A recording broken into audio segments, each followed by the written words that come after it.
กับแม็กชแนลนะครับวันนี้ผมจะมาเล่นเกมเครื่องบินนะครับนี่ก็เป็นลำแรก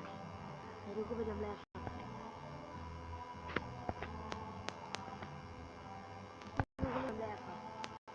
สองก็สวยอยู่นะครับ3 4 5ครับแล้วก็มีอันนี้ผมต้องทำครับทำไม่ได้เยอะเลยผมจะลองเล่นเลยนะครับ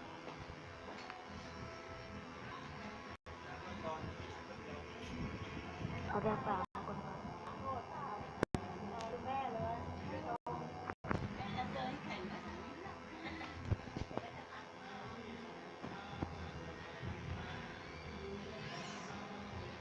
แล้วก็ดมเหรอวะ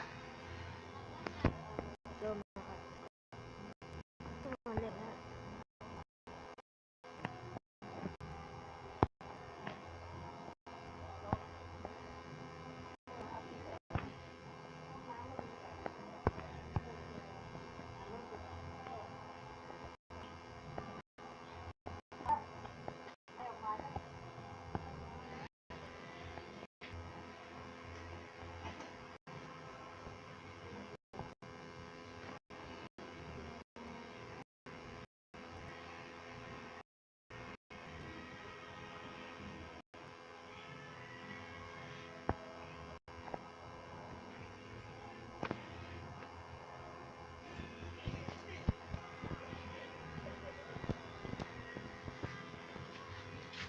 ครับ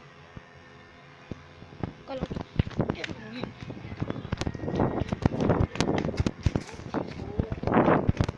วิดีโอใครจับตัวนี้ก็รวดเร็วเลยวะไปแล้ว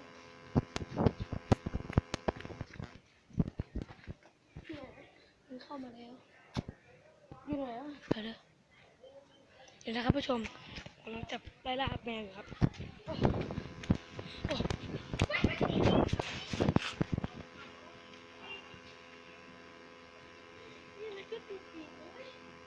นี่ไหน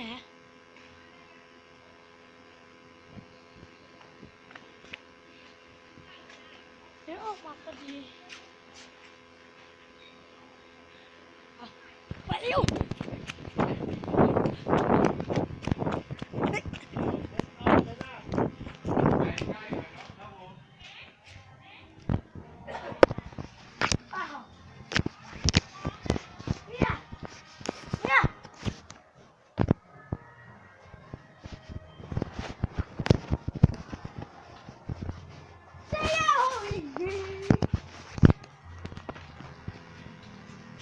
ขออนุญาตนะครับ